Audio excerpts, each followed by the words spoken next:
Okay, so let's say we have this as our function, x squared plus 2 over x squared plus 1. And I'm trying to find out what my horizontal asymptote is.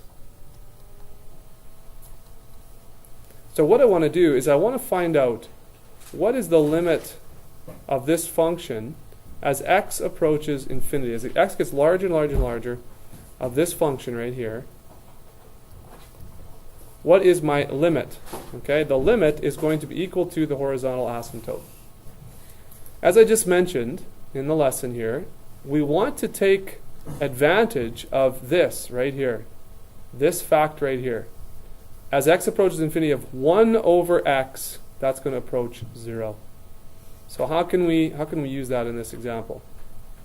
Well, what we want to do is we want to, instead of x squared, I want to have 1 over x something.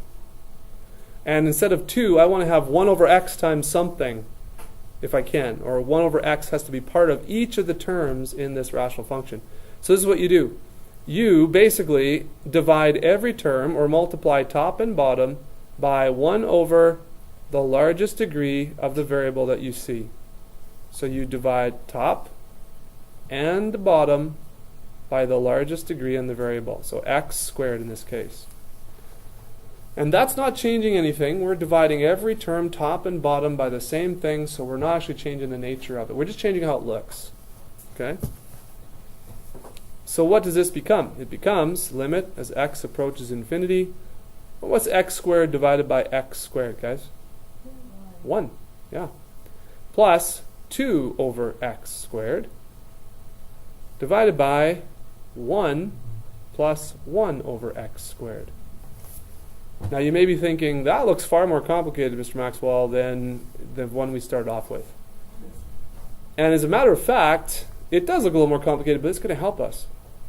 The properties of limits state that we can actually apply this limit to each value here, right? So what happens, I'm going to move over here. The limit as x approaches infinity of 1 plus the limit as x approaches infinity. Now I'm going to write 2 over x squared as this. 1 over x all squared times 2. And I'll show you why I'm going to do that in just a minute. This is now x approaches infinity of 1. This is going to be limit as x approaches infinity of 1 over x all squared. Okay. All right, so basically, if we take a look at each of these individually, now, I can take the limits of each of these individually, and I can put them all together down here. So, as x approaches infinity, what happens to the number 1? Nothing, right? Tony, you with me? Hi. How you doing? Thank you. Write this down. What happens to this right here? As x approaches infinity, what happens to this? That becomes what? It becomes 1 over a large number, so that's 0. So what's 0 squared times 2? 0. Okay? This is approaching 0, so 0 squared times 2 is 0. This is approaching 1. This is approaching 0. So what do we have? We have 1 plus 0 divided by 1 plus 0. The limit is 1 over 1, or 1.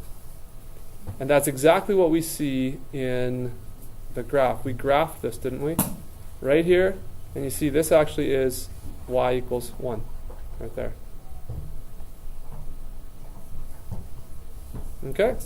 So that's how you use bottom line is in blue here, you take a look at the variable with the largest exponent, wherever it is, what's the largest exponent on it, you divide every term by that, then you apply the fact that the limit of x approaches infinity of 1 over x is 0. You apply that. So anything with a 1 over x in it as x approaches infinity, that's going to be 0. All right, so I'll give you some questions here to work on. Right here is your assignment. You can write that down.